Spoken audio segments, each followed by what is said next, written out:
Hello, this is Ginger, and here I am hanging out in Neil's yard in London, the very heart of London, which is cool because this is a very vibrant, eclectic place, very culturally diverse, and people feel, at least in this courtyard, pretty relaxed all the time and accepting. And so I thought here would be a great place to hang out with you and chat about why I'm excited to be a part of the Global Competency Program. So when I was thinking about what I wanted to say here, I happen to, at this very moment, be teaching Martin Luther King Jr., who clearly he was influenced by several folks. And there are several folks who continued his movement, whether they intentionally did or do or not, but who actually promote his message.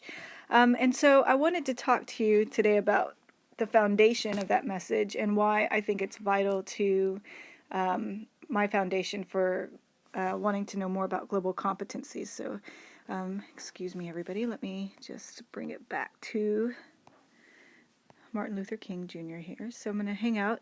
And I just wanted to share some of his words.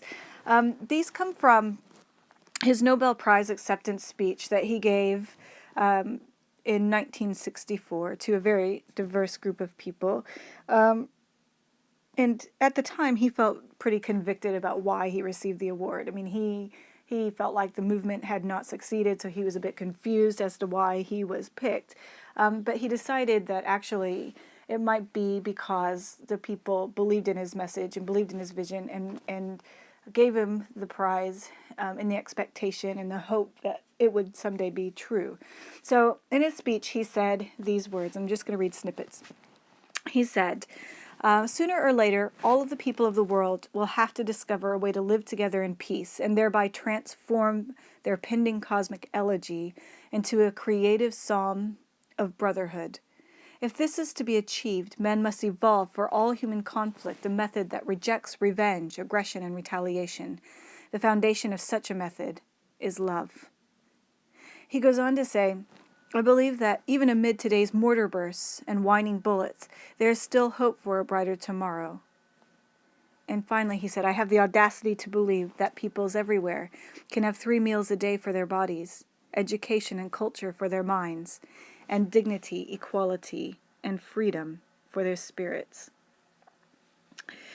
So, because of this visionary and lovely idea, this idea for what the perfect society would be like, or what is possible for society, I feel like a way to achieve that, or a way to get closer to it, is to learn about global competency and share what I learn with my colleagues and with my students, with my family, with my friends, and try and go for building bridges of understanding, and to do that in the spirit of love, in the spirit of mutual respect, to understand where we've looked to the wrong things, and where we failed, and hopefully figure out how we can move forward from there, so that, as King says, everybody will have their human rights met, 3 meals a day for their bodies, education and culture for their minds,